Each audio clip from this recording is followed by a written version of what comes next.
सिफर हवेली की अधूरी वसीयत और गद्दार का अंजाम।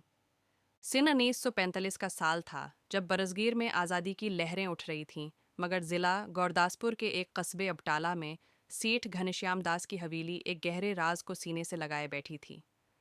सेठ घनश्याम एक नहायत अमीर और मुकार हिंदू ताजिर था, जिसने दूसरी जंग अजीम के दौरान इनाज का ज़ख़ीरा करके हज़ारों लोगों को फाका कशी पर मजबूर कर दिया था।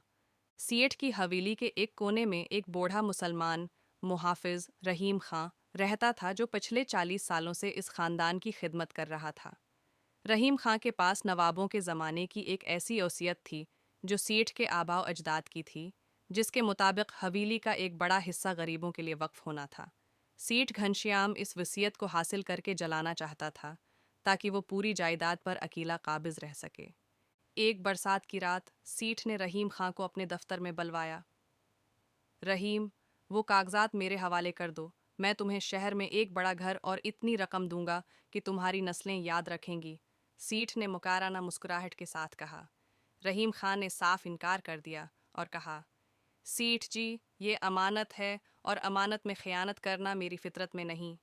देश में आकर सेठ ने रहीम खां पर चोरी का झूठा इल्ज़ाम लगाया और उसे हवेली के पुराने और सीलन ज़दा गसल खाने में कैद कर दिया, जहां गैस की पाइप लाइन गुजरती थी। सेठ ने जानबूझकर पाइप में थोड़ा सा लीकेज छोड़ दिया ताकि रहीम खां खामोशी से दम तोड़ दे।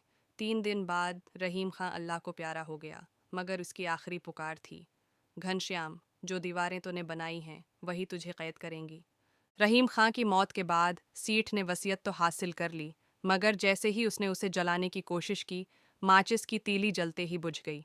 इस रात से हवेली में बूढ़े रहीम खां के भारी बोटों की आवाज़ें आने लगीं। सेठ को महसूस होता कि कोई उसके कान में कहता है, वसीयत अभी अधूरी है। एक रात जब सेठ अपनी तजूरी से ज़ीवरात निकाल रहा था, उसे महसूस हुआ कि हवेली के तमाम दरवाजे एक एक करके बंद हो रहे हैं। वो घबरा कर बाहर निकला, मगर सामने रहीम खां का साया खड़ा था, जिसके हाथ में वही वसीयत थी जो सेठ ने जलाने की कोशिश की थी। साये ने वसीयत की तरफ इशारा किया और अचानक हवेली की छत से मिट्टी और पत्थर गिरने लगे। सेठ घनश्याम दास ने भागने की कोशिश की, मगर उसे ऐसा लगा जैसे ज़मीन ने उसके पांव जकड़ लिए हों। वो गसल खाने की तरफ भागा, जहां उसने रहीम खां को मारा था, मगर वहां पहुंचते ही दरवाज़ा खुद ब खुद लाक हो गया। वही गैस की बो दोबारा फैलने लगी। सेठ ने चीखना चाहा, मगर उसका दम घटने लगा। अगली सुबह जब हवेली का अमला पहुंचा, तो उन्होंने देखा कि सेठ घनश्याम दास इसी हालत में मरा पड़ा है जिस हालत में उसने रहीम खां को छोड़ा था। इसके हाथ में वही वसीयत थी, मगर अब उस पर सेठ के अपने खून से इसके गुनाहों का एतराफ़ लिखा हुआ था। वो हवेली जो कभी गुरूर की अलामत थी, अब एक यतीम खाने में बदल दी गई, जैसा कि असल वसीयत में दर्ज था। बड़ा पैगाम, द बिग मैसेज। अमानत में खयानत करने वाला कभी सुकून नहीं पाता।